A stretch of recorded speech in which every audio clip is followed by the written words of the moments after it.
Hi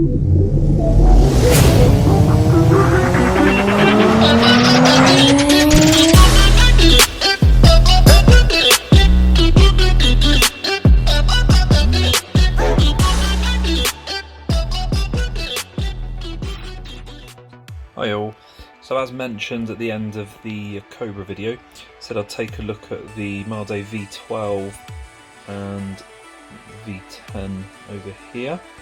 I'll start with the V12. These cars I think evolved from the earlier Minis, so they came out I believe in around the mid-90s, and the V12 especially has come out in lots of forms. And parts wise you can literally still buy all of them today from Mardave. Had an ABS body shell, and I would say where it evolved from the Mini, one of the biggest differences compared to those earlier chassis is that these have suspension front and back, and we'll have a look at that in a moment. But you've got like a rear pod system that the motor sits in, which is where the suspension on the rear, and I'll show you on the front in a while. And then the V10, I believe these came out in 1999, and these use a poly shell and a really detailed body on this one, and I'm not quite sure how well these went because they're fairly rare, so there's not that many of them about.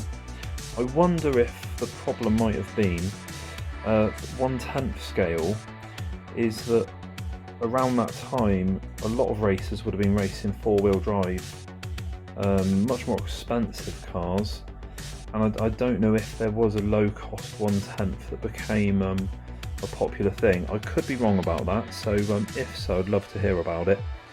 But yeah, I really became quite fond of the V10. I've only just finished this one recently, as I'd had the car for over 5 years, and it was only recently that a few parts that I needed became available. So I'll have a look at those in a moment. I am still on the lookout though for a correct moulded plastic rear spoiler. That one is not the original. I think the original comes in a black plastic, which wouldn't need painting. And the V10 came in a couple of variants, the Mercedes and the Alfa Romeo, and I think there were a couple of extra bodies available for it as well from Mardave. A Volvo is one, I'm not sure about others. And then what we'll do is we'll take the bodies off and have a look at both the very similar chassis. So as mentioned, you can really see the similar design used coming from the V12 into the V10, and if you actually look at the 1/8 scale touring car, that also shares a lot of the design features, just on again a larger scale. So you've got your wishbones with your suspension within the wheel there. Haven't got servo or steering links fitted in the V12. You had your speed controller and motor supplied by Mardave, and then the pod at the rear with the suspension set up, and that is still used in many of Mardave's cars today, so it's a really good design and still fit for purpose 25 years later. And then the V10, same arrangement at the front, just larger. On these you have an adjustable body height with the body mount posts there, and then you've got your motor pod at the back. The V10 came in two formats, a bit like the Cobra. You had a TQ and a Sport. This would be a TQ model. The Sport basically came without the ball bearings in the rear, and then included a motor and a manual speed controller. The TQ was aimed at a higher level racers who would want to use their own probably electric speed controllers and motors.